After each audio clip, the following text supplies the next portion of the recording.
Hello friends, एक बार फिर से स्वागत है आपका आपके अपने YouTube channel AKC technical classes में। फ्रेंड्स, हम लोग आज देखेंगे इरिगेशन इंजीनियरिंग के बारे में, जिसका पार्ट फर्स्ट हम लोगों ने चैप्टर फर्स्ट का पार्ट फर्स्ट हम लोगों ने पहले ही देख लिया है। यदि आप लोगों ने पार्ट फर्स्ट नहीं देखा है तो उसका उस वीडियो की लिंक डिस्क्रिप्शन बॉक्स में मिल जाएगी, वहाँ से जाकर आप पार्ट फर्स्ट को देख सकते हैं चैप्टर फर्स्ट के। ये चैप्टर फर्स्ट का पार्ट 2 है। उसके अलावा यदि आप लोगों को किसी भी सब्जेक्ट की PDF बुक की PDF चाहिए तो आप लोग हमारा टेलीग्राम चैनल भी ज्वाइन कर सकते हैं, वहाँ से आपको किसी भी सब्जेक्ट की PDF मिल सकती है। तो हम लोग अपना पार्ट 2 शुरू करते हैं।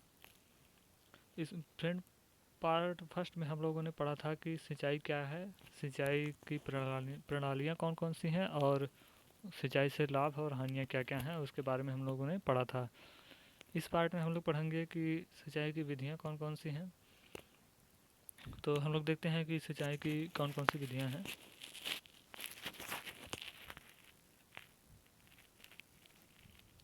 सिंचाई की विधियाँ, पहला है सतही सिंचाई विधि यानी कि सरफेस इरिगेशन। दूसरी विधि है सब सरफेस इरिगेशन यानी अधस्तल सिंचाई विधि। तीसरा है छिड़काव सिंचाई विधि यानी कि स्प्रिंकलिंग इरिगेशन, जिसे ओवरहेड इरिगेशन भी कहते हैं। तीसरा है टपकन सिंचाई विधि यानी कि ड्रिप इरिगेशन। तो फ्रेंड्स, हम लोग देखते हैं कि एक एक करके सबके बारे में समझते हैं। पहला सतही सिंचाई विधि क्या है।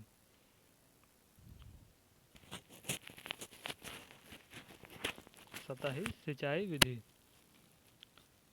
फ्रेंड्स, जब पानी को खेतों में ग्रेविटी के द्वारा छोड़ दिया जाता है और ग्रेविटी के द्वारा खेत में पानी एक सिरे से दूसरे सिरे तक पहुंच जाता है, तो इस तरह की सिंचाई सतही सिंचाई विधि के अंतर्गत आती है। इसके भी कई मेथड्स हैं, उसमें हम लोग देखते हैं कि कौन कौन से मेथड हैं। इसके मुख्य रूप से 5 मेथड हैं। पहला है मुक्त या अप्लावक विधि। दूसरा है क्यारी या चक विधि। तीसरा है द्रोणी या बेसिन विधि। चौथा है कुंड विधि यानी कि फ्यूरो मेथड। पांचवा है सीढ़ी या कंटूर मेथड। अब हम लोग एक एक करके सबके बारे में समझते हैं। पहला मुक्त या अप्लावक विधि। इस मेथड में क्या किया जाता है कि जैसे ये हमारा मान लीजिए खेत है,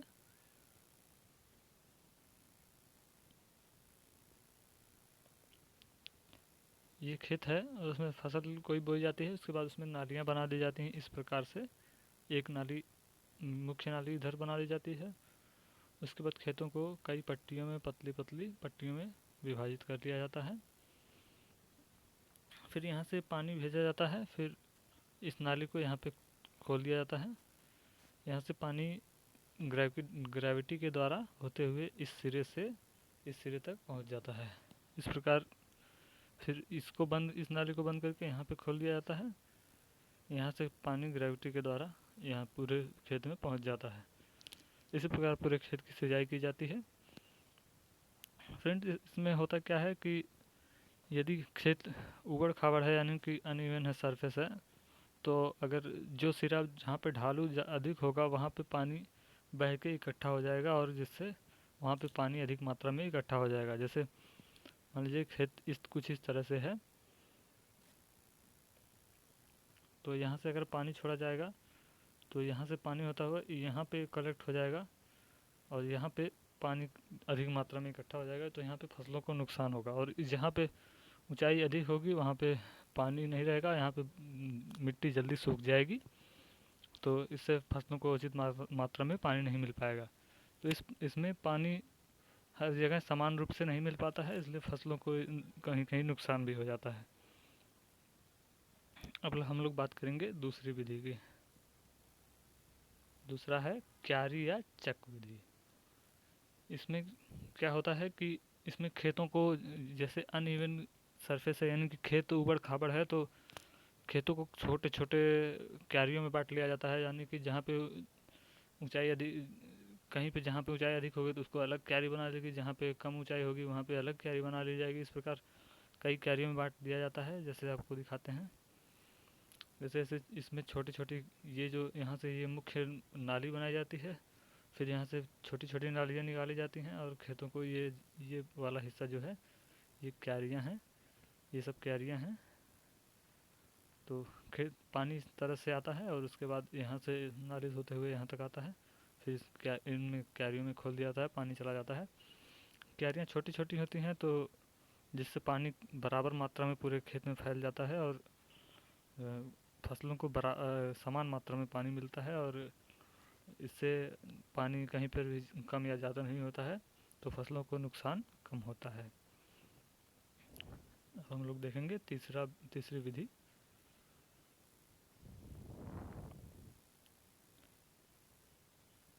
तीसरी विधि है द्रोणी या बेसिन विधि। इसमें ये सिंचाई उस खेत के लिए ज़्यादा उपयुक्त होती है जिसमें फल वगैरह उगाए जाते हैं, जैसे या फिर बगीचा लगाया जाता है, यानी कि फल उद्यान और बगीचों के लिए ये मेथड अपनाया जाता है। इसमें ये होता क्या है कि जैसे इस तरह से पेड़ लगाए जाते हैं, एक पेड़ यहाँ पे है, इस तरह से थोड़े थोड़े दूर पे पेड़ लगाए जाते हैं। उसके बाद जब इनकी सिंचाई करनी होती है तो इनके चारों तरफ इस तरह से बेसिन बनाए जाते हैं, यानी गड्ढा खोद दिया जाता है इनकी तरफ, इस चारों तरफ इस तरह से। उसके बाद इनको नालियों द्वारा एक दूसरे से कनेक्ट कर दिया जाता है, इस तरह से सभी बेसिन्स को कनेक्ट कर दिया जाता है। और फिर जब यहाँ से पानी छोड़ा, यहाँ से नाली द्वारा इसमें पानी छोड़ा जाता है, तो पहले ये इस बेसिन में पानी भरता है, फिर इस बेसिन से होते हुए फिर इस नाली से होते हुए दूसरे बेसिन में भरता है, फिर यहाँ से नाली से होते हुए इसमें भरता है। इसी प्रकार पूरे बेसिन में पानी चला जाता है और पौधों को यानी कि पेड़ों को उचित मात्रा में पानी मिल जाता है। इसमें फ़ायदा ये होता है कि सिर्फ जहाँ पे पेड़ होता है उसके जड़ों को ही सींचना पड़ता है, बाकी जो खाली एरिया होता है वहाँ पे सिंचाई नहीं करनी पड़ती है और सिंचाई जल्दी हो जाती है और पेड़ों को भी उचित मात्रा में पानी मिल जाता है। अब हम लेकिन तीसरा मेथड कुंड विधि। फ्रेंड्स ये विधि उन खेतों के लिए उपयुक्त होती है जिसमें जैसे आलू की फसल हो गई बोई जाती है, या फिर मूंगफली हो गया, इस सब की खेती के लिए ये विधि ज़्यादा उपयुक्त होती है। इसमें क्या किया जाता है कि जैसे ये हमारा खेत है, इसमें आलू बोया जाता है, तो कुछ इस तरह से बोया जाता है, ये मेड़ बनाई जाती है और इस पे आलू बोया जाता है। फिर ये एक मेड़ है, एक ये है,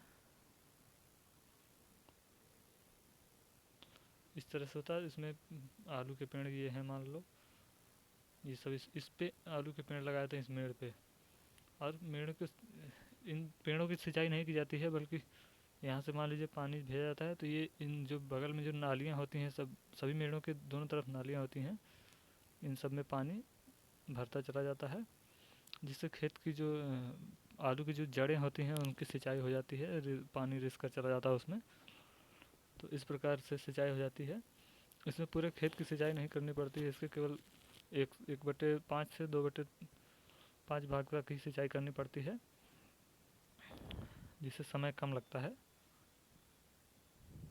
अब हम बात करेंगे तीसरी विधि की।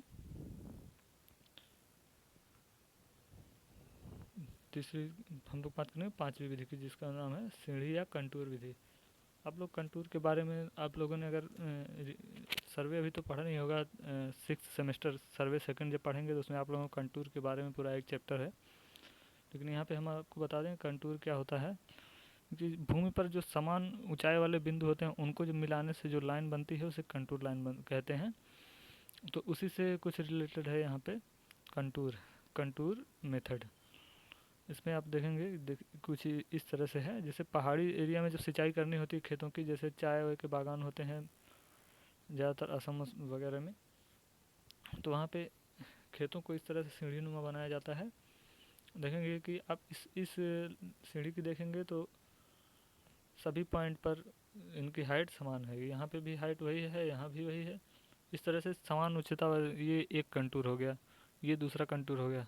इस प्रकार कई कंटूरों को अलग अलग सीढ़ीनुमा बनाया जाता है खेतों को। उसके बाद उसमें उसके देखेंगे किनारे वाला जो भाग होता है, ये वाला पोर्शन होता है, उस पर मेड़बंदी कर दी जाती है, कम ऊंचाई की मेड़ें बांध दी जाती हैं। अन्यथा यदि यहाँ से पानी भरा जाएगा तो ये पानी बहता हुआ नीचे तक चला जाएगा, इसलिए यहाँ पर किनारों पर मेड़ी बना दी जाती है, जिससे ऊपर से जब सिंचाई की जाती है तो इसमें कुछ पानी भर जाएगा। जब इसमें पानी भर जाता है तो नीचे वाले में पानी जाने दिया जाता है। जब ये भर जाएगा तो इस प्रकार से पूरे खेत की सिंचाई की जाती है। तो ये सिंचाई ज़्यादातर पहाड़ी एरिया के लिए उपयुक्त होती है। अब हम लोग बात करेंगे, तो ये थी सतही सिंचाई की विधियाँ।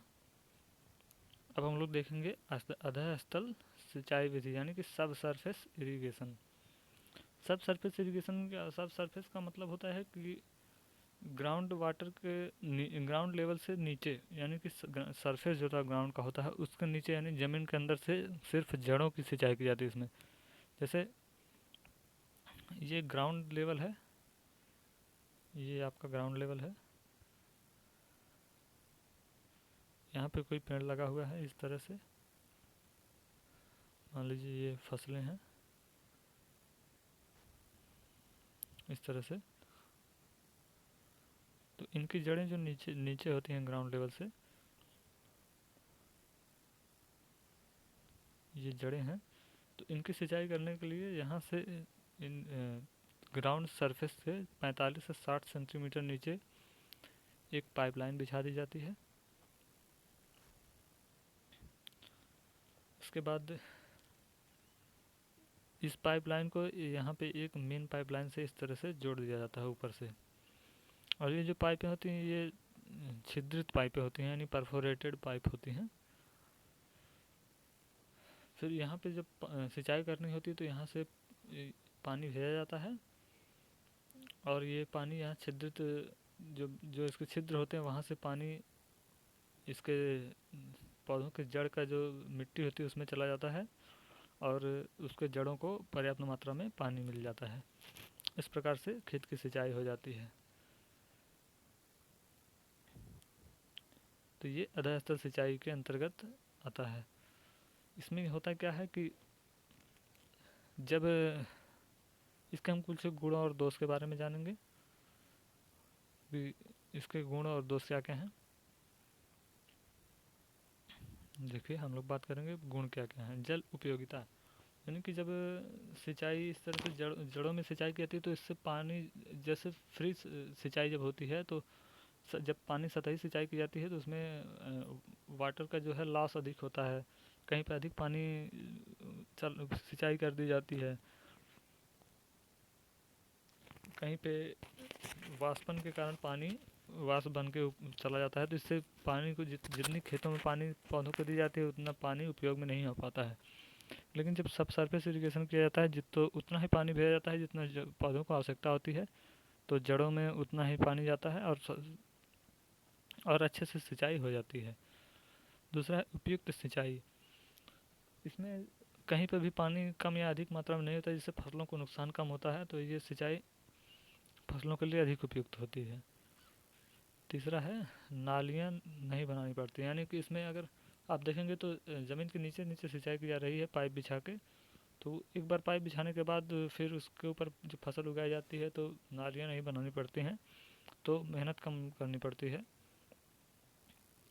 जबकि अगर आप सतही सिंचाई करेंगे तो जब जितनी बार फसल को बोई जाती है उतनी बार नालियाँ बनानी पड़ती हैं, तो मेहनत अधिक करना पड़ता है। चौथा है पानी की ड्यूटी। जब जब सब सरफेस इरिगेशन किया जाता है तो उसमें पानी की ड्यूटी बढ़ जाती है। ड्यूटी का मतलब होता है कि अगर 1 लीटर पानी में, जैसे अगर मान लीजिए कहा जाए कि 1 लीटर पानी में 1 मीटर स्क्वायर एरिया की खेत की सिंचाई की जा रही है, और मान लीजिए सतही सिंचाई में 1 लीटर पानी में सिर्फ आधे मीटर स्क्वायर एरिया की ही सिंचाई की जा 1 लीटर पानी में 1 लीटर पानी में आधे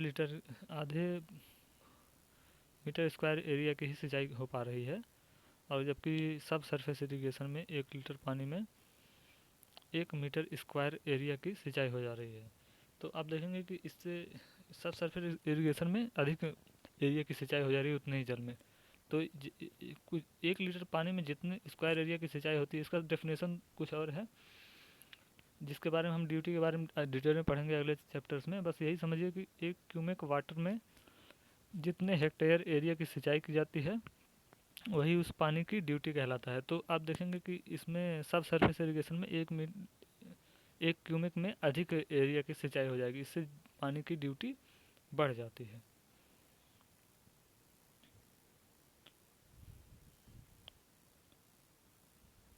अब हम देखेंगे कि